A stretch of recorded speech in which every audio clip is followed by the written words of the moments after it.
Vamos a hacer un repaso de lo que es preguntas de salud pública y gerencia en salud, ¿no? Vamos a tocar algunas, no está ahí escrito explícitamente, pero algunas preguntas también de lo que es la estadística. Muy bien, vamos a empezar con el repaso, ¿no? La primera pregunta dice, ¿cuál de las siguientes definiciones se corresponde con mayor precisión al concepto de metaanálisis? A es una revisión narrativa en la que la bibliografía se busca de manera no estructurada. Es una revisión narrativa en la bibliografía que busca de manera estructurada. Es una revisión narrativa en la que se presentan tablas estructuradas de resultados de los distintos estudios incluidos. Es una revisión en la que se combinan estadísticamente los resultados de los estudios incluidos y es una revisión sistemática en las que se presentan tablas estructuradas de los resultados de los distintos estudios incluidos. ¿Qué cosa es un metaanálisis de estas alternativas, ¿no? ¿Cuál es? La D, ¿no es cierto? Es una revisión en la que se combinan estadísticamente los resultados de distintos o de los estudios incluidos. Estos estudios tienen una condición, tienen que ser ensayos clínicos multicéntricos, ¿ok? Solamente digamos, el conglomerado de los resultados de los ensayos clínicos multicéntricos forman los metaanálisis. Y recuerden que un metaanálisis les da la mayor evidencia posible científica, ¿no es cierto? Hay niveles de evidencia, el nivel de evidencia más alto les dan los metaanálisis, ¿no? Los siguientes son los ensayos clínicos, pero los niveles de evidencia más altos son los metaanálisis. Entonces, la respuesta es la D, ¿no es cierto? Muy bien. La siguiente dice, ¿cuál de los siguientes tipos de diseño no necesita un cálculo previo del tamaño de la muestra, sino que se define en función de las diferencias observadas durante el desarrollo del estudio? Ensayo clínico secuencial, ensayo clínico cruzado, ensayo de grupos paralelos, ensayo de diseño factorial o ensayo clínico enmascarado. ¿En cuál de estos ustedes empiezan la investigación, el experimento en seres humanos, sin tener una muestra predefinida, ¿no? Esa es la pregunta. ¿En cuál tipo de ensayos clínicos?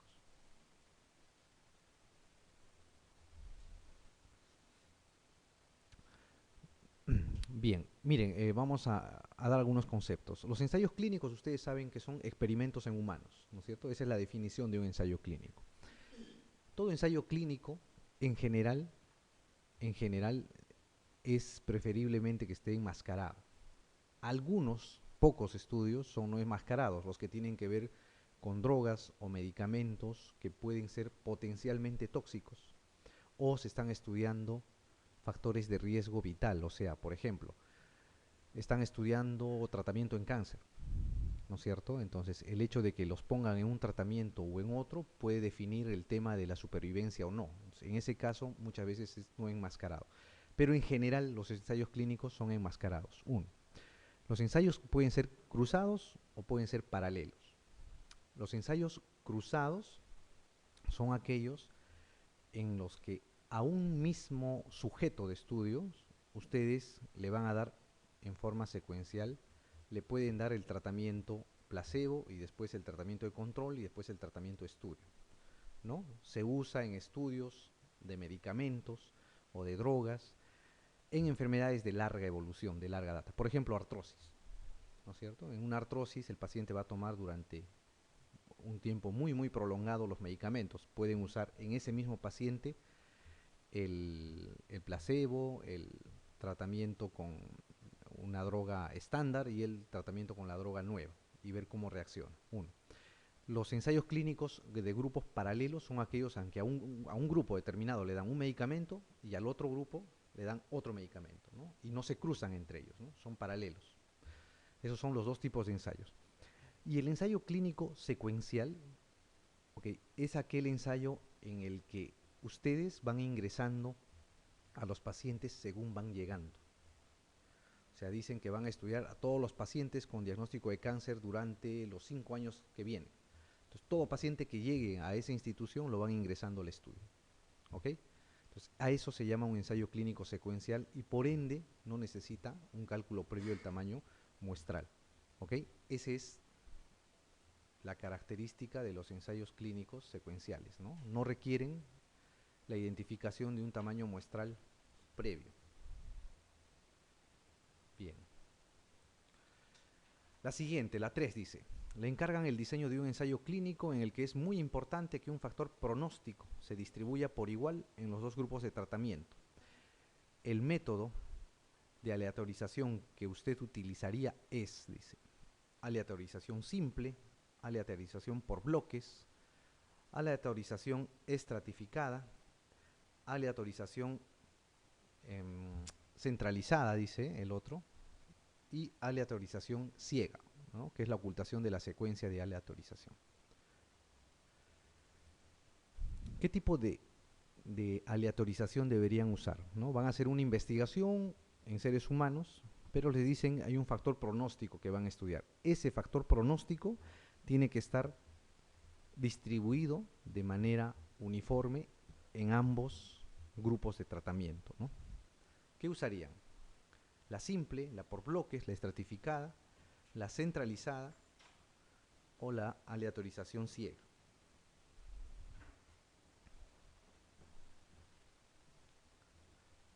La simple es aquella en la cual ustedes aleatorizan a la muestra y lo que van a hacer es, van a ingresar o no a los sujetos de la población de acuerdo a la tabla de números aleatorios.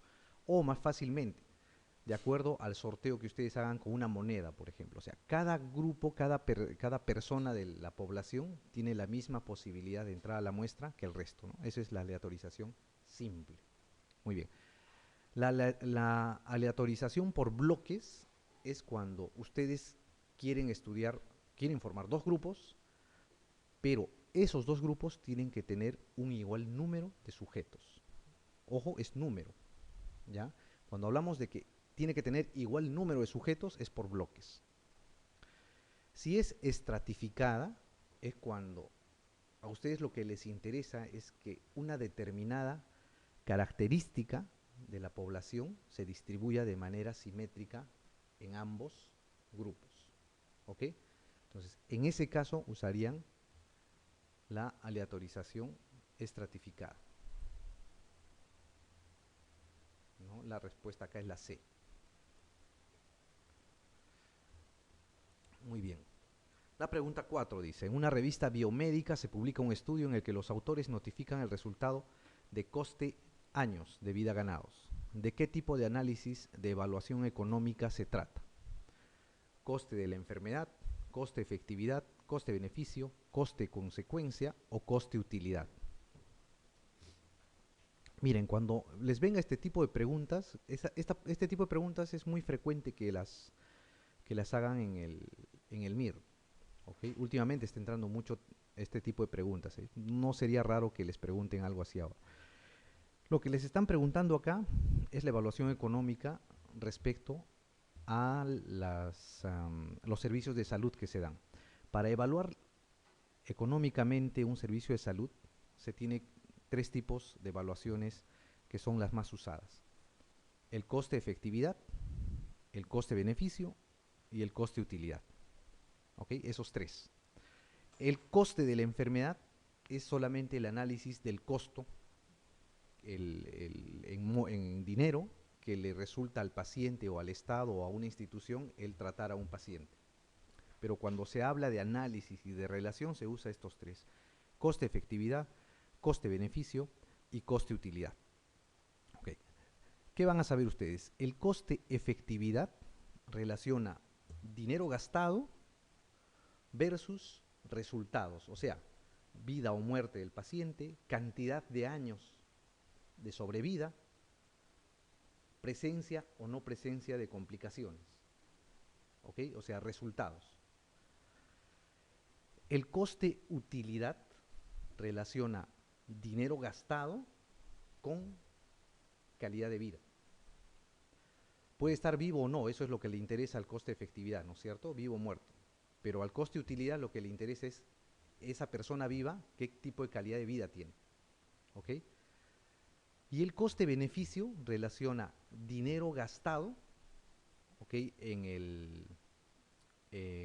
para el tratamiento de la enfermedad y versus el dinero que se va a ahorrar por el beneficio que se está dando. ¿Ok? Dinero versus dinero, ahí es el coste-beneficio, solamente es monetario. Entonces, aquí les preguntan, en una revista biomédica se publica un estudio en el que los autores notifican el resultado de coste años de vida ganados. ¿De qué tipo de análisis de evaluación se trata? ¿Qué tipo de análisis estarían haciendo ahí? La, la B, ¿no es cierto? La B, coste-efectividad. No recuerden, coste-efectividad es años de vida, presencia o no de complicaciones, vida o muerte del paciente, ¿no es cierto? Coste-utilidad es calidad de vida, siempre se relaciona con calidad de vida. Y coste-beneficio es dinero gastado versus dinero ahorrado. Muy bien. La siguiente dice, la mejor forma de verificar una hipótesis en epidemiología es a través de un estudio descriptivo, un estudio experimental, un estudio caso control, un estudio de cohortes o un estudio transversal. ¿Cuál es la mejor forma de verificar una hipótesis en epidemiología? ¿Cuál es la mejor forma de verificar una hipótesis, cualquiera sea, en cualquier tipo de estudio?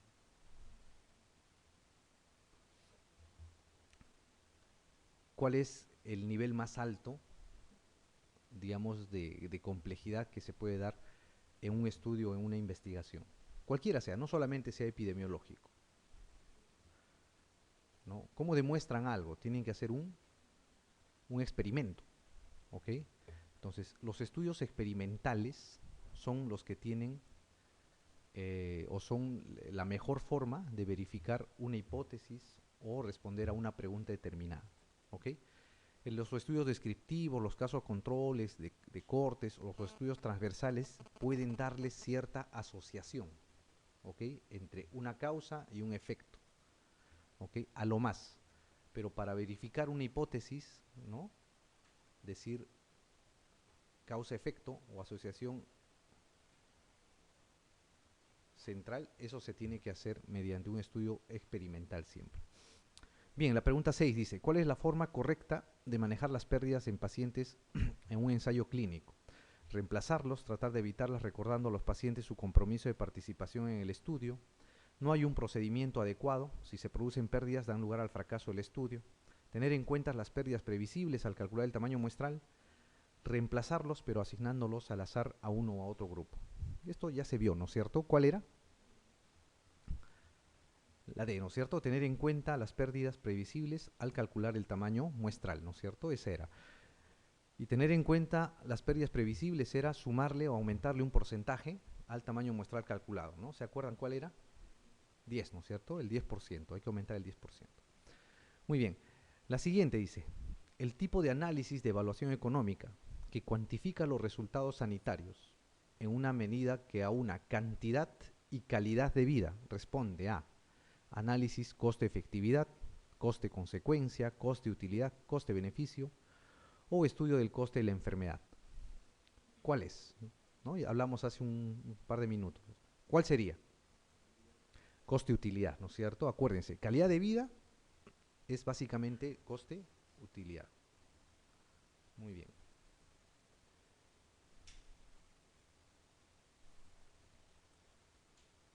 La siguiente dice, queremos hacer un estudio para comprobar si un nuevo fármaco antiagregante es más eficaz que la aspirina para reducir la mortalidad cardiovascular.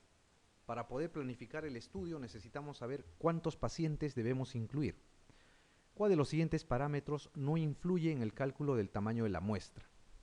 La mortalidad cardiovascular encontrada en los pacientes tratados con aspirina en los estudios previos, la proporción de pérdidas previstas, la mortalidad cardiovascular esperada en los pacientes tratados con el nuevo antiagregante, el número de centros que van a participar en la realización del estudio o la probabilidad de obtener un resultado falso positivo, error del tipo 1.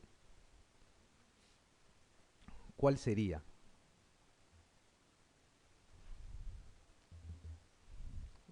La. Bien, cuando tienen una pregunta sobre tamaño muestral, ¿no? Toda característica que venga de la población o del sujeto potencialmente puede entrar en el cálculo del tamaño muestral. O sea, prevalencias, incidencias, porcentaje de complicaciones, posibilidades de error también entran.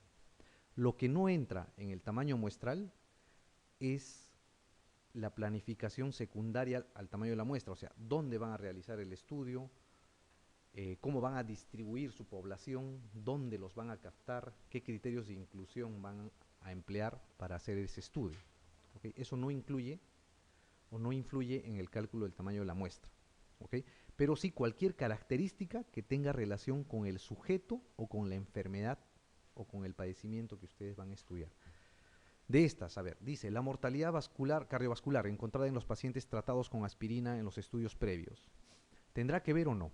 No, sí, ¿no es cierto? Les habla, acá van a ver más o menos lo que es la prevalencia. La proporción de pérdidas previstas. ¿Tendrá que ver o no? Sí, ¿no es cierto? Definitivamente. La mortalidad cardiovascular esperada en los pacientes tratados con el nuevo antiagregante. Sí tendrá que ver, ¿no? Ustedes van a relacionar esta mortalidad, ¿no? La que tienen como estándar versus la probable que ustedes quieren calcular. Muy bien, la probabilidad de obtener un resultado falso positivo, o error tipo 1 o P es esto, ¿no es cierto? La P, ¿tendrá que ver en el tamaño muestral? También, ¿no es cierto? Es un factor muy importante. El número de centros que van a participar en la realización del estudio, ¿no? Ese no tiene que ver con el cálculo del tamaño muestral. ¿Okay? Esa alternativa no interviene para calcular el tamaño muestral, ¿no? Porque no pertenece, no es característica ni del sujeto ni de la propia enfermedad que van a estar estudiando. Muy bien, la siguiente pregunta dice, en un estudio de cortes, ¿cómo definiría el fenómeno que puede producir el hecho de que las características basales de los distintos grupos sean distintas en cuanto a la distribución de factores de riesgo para la patología cuya aparición se quiere investigar? Sesgos de selección, sesgo de información, sesgo de observación, un error aleatorio o un sesgo por presencia de un factor de confusión.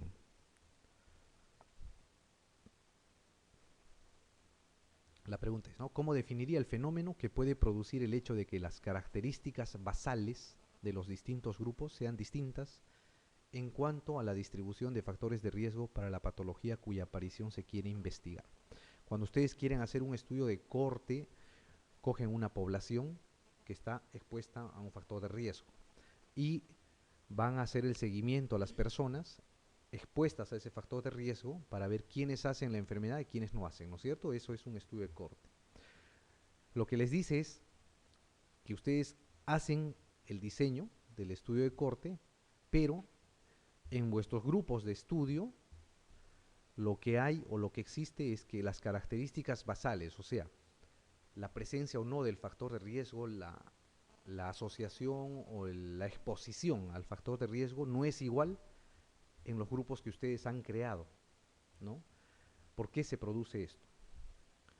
Porque probablemente ustedes, al hacer la selección de los pacientes y al incluirlos a vuestro estudio, han cometido errores. A eso se llama el sesgo de selección. ¿Ok? El sesgo de selección. Sesgo de información es cuando los grupos son similares. Basalmente son similares, son comparables. Pero ¿qué pasa? Al recoger la muestra, al recoger, perdón, la información, ¿no? El investigador comete errores y hace que parezcan diferentes, ¿no? Eso es el sesgo de información. El sesgo de observación es cuando, al ser similares los grupos, ustedes hacen la observación pertinente y les va a arrojar resultados disparejos, ¿ok? La diferencia con el de información es que el de información proviene los sesgos de lo que les da el paciente, ¿no? Les informa mal, ¿no? Y al recoger esa información ustedes la recogen de manera inadecuada por culpa del paciente, del usuario, del sujeto. En cambio, en el de observación es lo mismo, tienen una información inadecuada, pero se produce por una falla en el observador, en el que investiga. El error aleatorio es el error debido al azar, ¿no es cierto? Ese no tiene que ver acá. Y el sesgo por presencia de un factor de confusión es cuando se está estudiando un factor de riesgo y este factor de riesgo puede alterar la presencia o ausencia de la enfermedad finalmente. ¿Okay? Ese es un factor de confusión, ¿no? Entonces, no se olviden, hay tres sesgos: de selección, de información y de observación. Muy bien. La pregunta 10 dice, ¿cuál de las siguientes características no es propia de un ensayo clínico controlado? Es una intervención experimental. Perdón.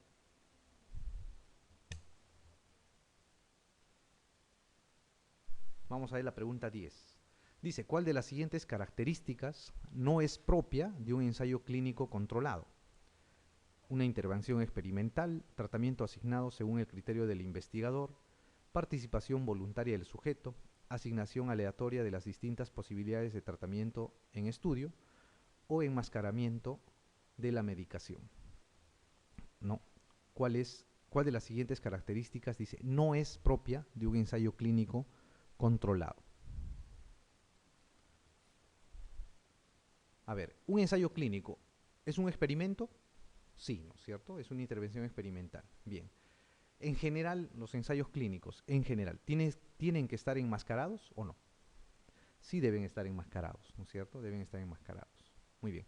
¿Los sujetos participarán voluntariamente o los obligan? En toda investigación en humanos, digamos, la condición ética principal es la participación voluntaria del sujeto. ¿Okay? Siempre, todos los sujetos que intervienen en un experimento tienen que ser en forma voluntaria, ¿no? Si no, se viola un principio básico, fundamental en investigación, que es la autonomía. O sea, el sujeto es autónomo de elegir o no entrar en la investigación. Les queda dos, ¿no es cierto? El tratamiento asignado según el criterio del investigador o la asignación aleatoria de las distintas posibilidades de tratamiento en estudio. ¿Cuál se debe hacer en un ensayo clínico controlado? El investigador asigna el tratamiento de acuerdo a su criterio o lo hace de manera aleatoria para evitar errores. Eso, ¿no es cierto? Asignación aleatoria de las distintas posibilidades de tratamiento en estudio debe ser. Lo que no se debe hacer, no es propio de un ensayo clínico, es a dar el tratamiento asignado según el criterio del investigador, ¿no? Tendría que ser aleatorio, ¿ok? Tendría que ser aleatorio. Muy bien, la 11 dice, si identificamos en la práctica habitual pacientes con bronquitis crónica obstructiva y seguimos la evolución de su función respiratoria a largo plazo, después de asignarlos a recibir o no corticoides por vía inhalatoria, estamos planteando un estudio de corte, un estudio de series temporales, un estudio caso control, un ensayo clínico o un análisis estratificado, ¿no? ¿Qué cosa es eso? Mira, identifican en la práctica habitual pacientes con bronquitis crónica obstructiva, ¿no? Tienen una enfermedad pulmonar obstructiva crónica y ¿qué hacen? Le hacen el seguimiento después de asignarlos a recibir o no corticoides.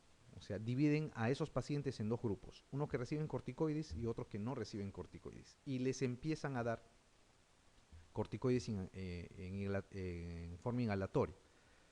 ¿Qué cosa están haciendo ahí? Están manipulando, ¿no es cierto?, las variables, ¿no? Están asignando ustedes el tratamiento de corticoides o respecto a otro tipo de tratamiento. ¿Qué cosa están haciendo ahí? No es un estudio de cortes, no es un estudio de series temporales, no es un estudio caso control tampoco. ¿Por qué? Porque estos son meramente observacionales, ¿ok? Se observan. En estos tres estudios ustedes no manipulan las variables. Cuando empiezan a manipular la variable que ustedes van a estudiar, empiezan a asignar tratamientos a uno a otro grupo, etc. Ahí están haciendo un ensayo clínico, ¿ok? Entonces, la 11 es un ensayo clínico.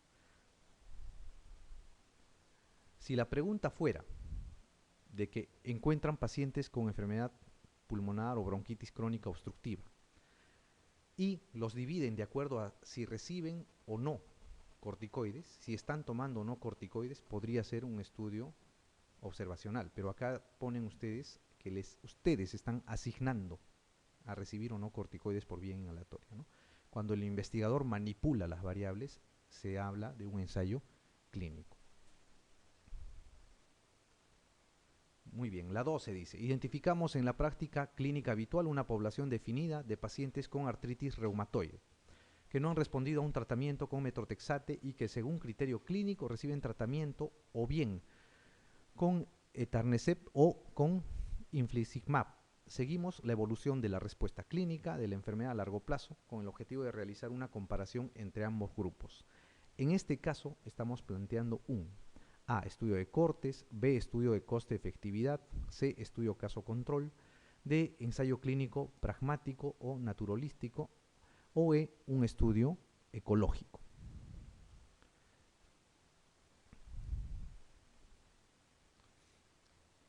A ver, tenemos en la práctica habitual una población definida de pacientes con artritis reumatoide, dice, ¿no? Que no ha respondido al tratamiento con metrotexate. Según criterio clínico, ojo, reciben tratamiento o con una o con otra droga. Siguen la evolución de la respuesta clínica de la enfermedad a largo plazo con el objetivo de realizar una comparación entre ambos grupos. Ok, ¿qué tipo de estudio es este? ¿No? Ustedes han buscado pacientes que no respondían al metrotexate y que esto es importante, acá está la clave de la respuesta, y que según criterio clínico, ¿no? Reciben tratamiento con una u otra droga. Ustedes no están asignando el tratamiento uno u otro a un grupo determinado, ¿no? Han escogido pacientes que no respondieron y que según el criterio clínico de su médico tratante, obviamente, están recibiendo tratamiento con una u otra droga. Y les hacen seguimiento a largo plazo. ¿Qué tipo de estudio están haciendo? A ver, ¿será un ensayo clínico? ¿No? ¿Será un experimento? No, no es cierto. Ustedes no han asignado, el investigador no ha asignado el tratamiento, ¿no? Lo han hecho sus médicos tratantes, según criterio clínico. Okay. No es un estudio ecológico tampoco, porque los estudios ecológicos, lo que las unidades de investigación son poblaciones. ¿Okay? Esa es la diferencia. En el estudio ecológico, las unidades de investigación, los sujetos, digamos, entre comillas, son poblaciones. Muy bien. No es un estudio costo-efectividad porque no están analizando costo de dinero acá. O es un estudio de corte o es un estudio caso-control. ¿Qué será? Corte, ¿no es cierto? Es un estudio de corte. ¿Por qué? Porque es prospectivo, van a hacer el seguimiento a los pacientes, ¿no? Y van a ver cómo responden al tratamiento. Caso control sería al revés. Si ustedes ven a los pacientes, cómo están, si han mejorado o no de la artritis y se van hacia atrás y ven si han recibido o no cierto medicamento, ¿ok? Cuando hacen el seguimiento en el tiempo, de manera prospectiva, hacia adelante, hacia el futuro, es un estudio de corte. Entonces aquí la respuesta es la A, ¿no? Es un estudio de corte. ¿Perdón?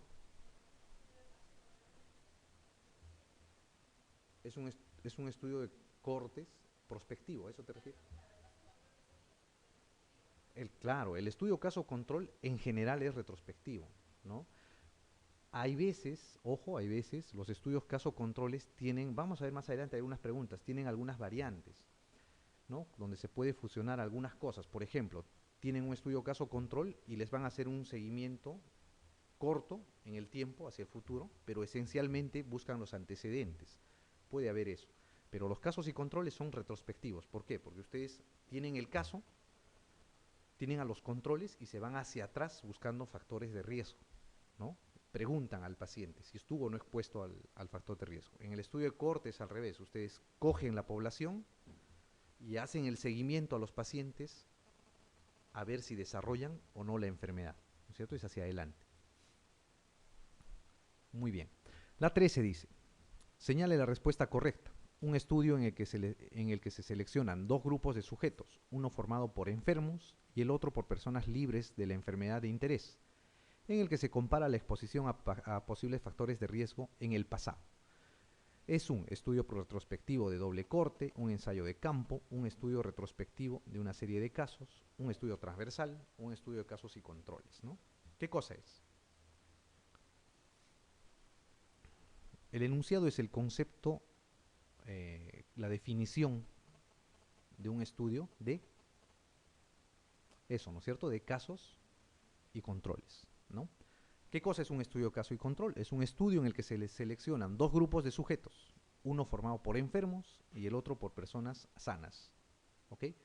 En el que se compara la exposición a posibles factores de riesgo en el pasado, ¿no? Eso es un estudio de casos y controles que va hacia atrás, ¿no? ¿No? La pregunta 13 dice, señale la respuesta correcta. Un estudio en el que se seleccionan dos grupos de sujetos, uno formado por enfermos... Ah, no, perdón, eso ya contestamos, ¿no? Muy bien. La pregunta...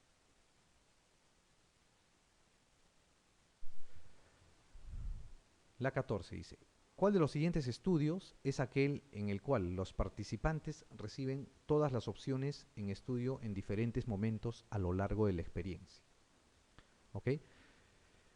Ensayo de diseño cruzado, ensayo de grupos paralelos, ensayo de diseño factorial, ensayo clínico enmascarado, un ensayo clínico secuencial.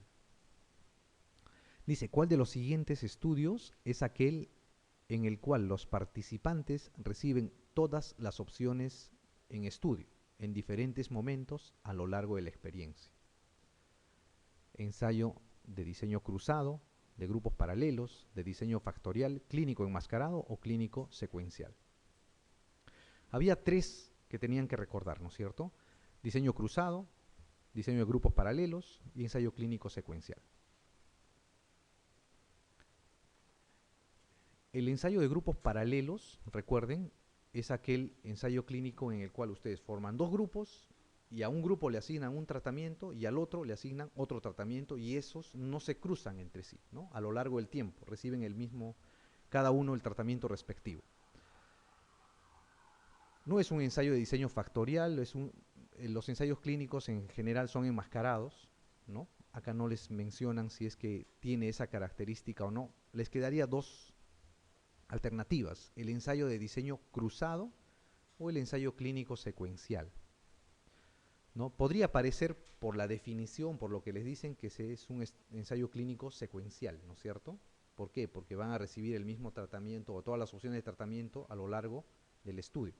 Pero recuerden, el ensayo clínico secuencial es aquel en el que ingresan los pacientes de manera secuencial hasta llegar a un tiempo determinado o un número determinado. No hay tamaño de muestra definido previamente. Ese es el ensayo clínico secuencial. El ensayo de diseño cruzado es aquel en que a un mismo paciente ustedes les dan el placebo, les dan el tratamiento estándar y posteriormente le dan el tratamiento que están estudiando, o al revés, ¿no? Ese tipo de ensayo se llama el ensayo de diseño cruzado. Se usa en enfermedades crónicas, ¿no? El ejemplo más clásico es, por ejemplo, las enfermedades reumatológicas, la artritis, la artrosis. A un mismo paciente, por un tiempo, le dan placebo, ven cómo responde. A ese mismo paciente le dan después el tratamiento estándar, miden la respuesta.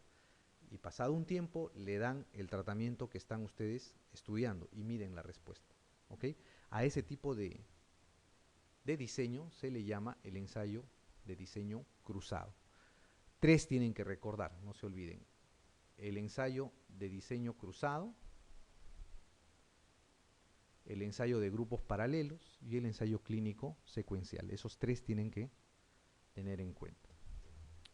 Muy bien. La pregunta 15 dice, si un ensayo clínico se usa, placebo, ¿cuál es el proceder correcto?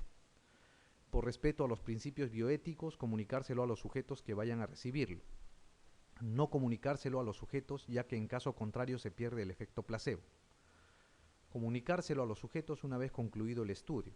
Comunicárselo a las autoridades sanitarias y comités éticos y, si estos lo aprueban, los sujetos que participan en el estudio no deben conocer su uso para evitar la pérdida del efecto placebo. Comunicárselo a los sujetos en el momento de solicitar su consentimiento para ser incluidos en el estudio. ¿Cuál es el proceder correcto cuando se va a usar un placebo en un ensayo clínico? ¿Qué deben hacer?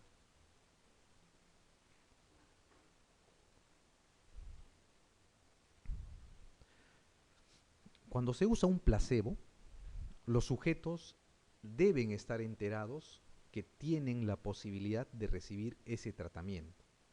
¿Ok? Tienen la posibilidad de recibir ese tratamiento. Eso es indispensable, ¿ok? Pero en general, para no perder el efecto placebo, los sujetos no deben saber si están o no recibiendo el tratamiento. Solo tienen que saber que es posible, que pueden recibir el tratamiento. Pero ellos no pueden estar enterados de que están recibiendo el placebo, porque obviamente si no se pierde el efecto placebo, ¿no es cierto? Pero sí deben estar enterados. Entonces, con esa premisa, ¿cuál sería la alternativa correcta acá? La E, ¿no es cierto? Tienen que comunicárselo a los sujetos en el momento de solicitar su consentimiento para ser incluidos en el estudio. ¿Ok? Por respeto a los principios bioéticos, dice, comunicárselo a los sujetos que vayan a recibirlo, no, pues se pierde el efecto placebo ahí. No comunicárselo a los sujetos, tampoco, sí deben estar enterados que puede haber la posibilidad de que reciban el placebo. Comunicárselo a los sujetos una vez concluido el estudio, tampoco, ¿no es cierto? Tiene que ser antes debe saber eso. Comunicárselo a las autoridades sanitarias, comités éticos, y si estos lo aprueban, los sujetos que participan en el estudio no deben conocer su uso, tampoco, deben estar enterados, ¿no? Aquí la alternativa correcta es la E, ¿no? Tienen que comunicárselo a los sujetos en el momento de solicitar su consentimiento para ser incluidos en el estudio.